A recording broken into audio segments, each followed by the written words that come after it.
G'day, Rowan. You know what? I'm really, really depressed, actually. I think I started off this pandemic thinking it was just people being a bit stupid and it would all pass. But now I realise that this is organised. And you rightly mentioned the Great Reset. Anyone who doesn't realise that the Great Reset is the biggest threat to our way of life right now hasn't been paying attention. They take it deadly seriously, the people from the World Economic Forum, and so unfortunately do our political leaders. When you hear the phrase "build back better," and I've heard our Prime Minister use it, I've heard Joe Biden use it. This is the code phrase for the Great Reset of our lives.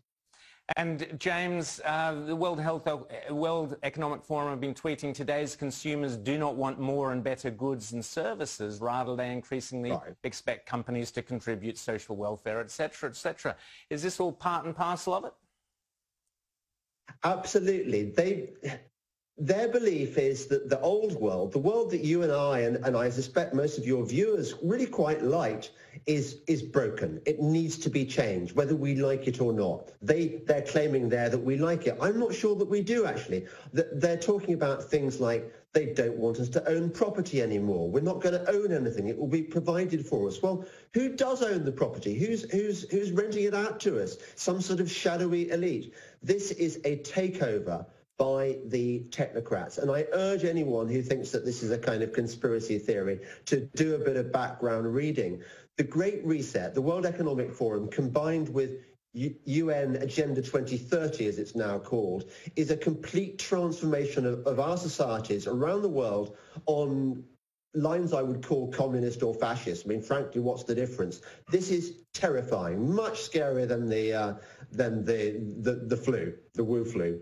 Exactly. Well, speaking of the Wu flu, you on your brilliant Delling pod, which I urge people to Google and go to. The Delling pod is James Dellingpole's podcasts. You interviewed recently Dr. Mike Yeadon, a well-respected and extremely successful biochemist, pharmacist, toxicologist, there in the UK, very successful businessman, about the UK lockdown and COVID. And I urge viewers to go and listen to that. It's an hour and a bit long, but it's worth listening to. But he accuses, bluntly, the chief health officers of Britain of being liars and that the pandemic is over. Tell us about it, James. Yes, it's an extraordinary... I urge anyone to spend that hour and 40 minutes listening. It's time well spent. Mike Yeadon is a guy who really knows his stuff. He's an expert on respiratory diseases. He's worked in the pharmaceutical industry for 30 years. He knows his way around the block. He's seen both the gamekeeper's side and the poacher's side. And what he says is extraordinary. He says that the medical establishment in the UK, and I'm sure in Australia as well, is leading us up a garden path, that the pandemic has long since passed. And also, get this, we already have, many of us, herd immunity. We have T-cell immunity. That's what protects us from this thing. And what means that many more of us are resistant to this than was previously thought. Yet we're still running around like headless chickens as if this is a real problem. It's not.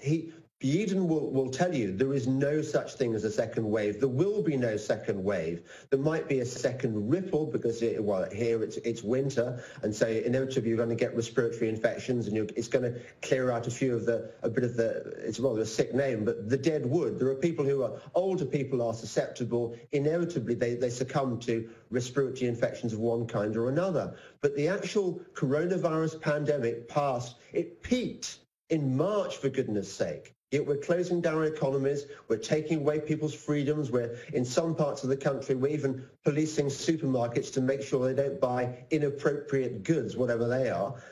We're overreacting to a problem that has gone. Fascinating, James. And just very, very quickly, Jeremy Corbyn being punted from the Labour Party, is that correct? Jeremy Corbyn, poor old Jeremy Corbyn, I mean, he can't help being an anti-Semite, even though he constantly denies it. And he's given us a bit of kind of entertaining distraction, but otherwise, I'm not sure that his successor, Keir Starmer, is any worse. He's just better at kind of disguising his hard left views. But Jeremy Corbyn, the guy who could almost have been Prime Minister, is now, I think, well off the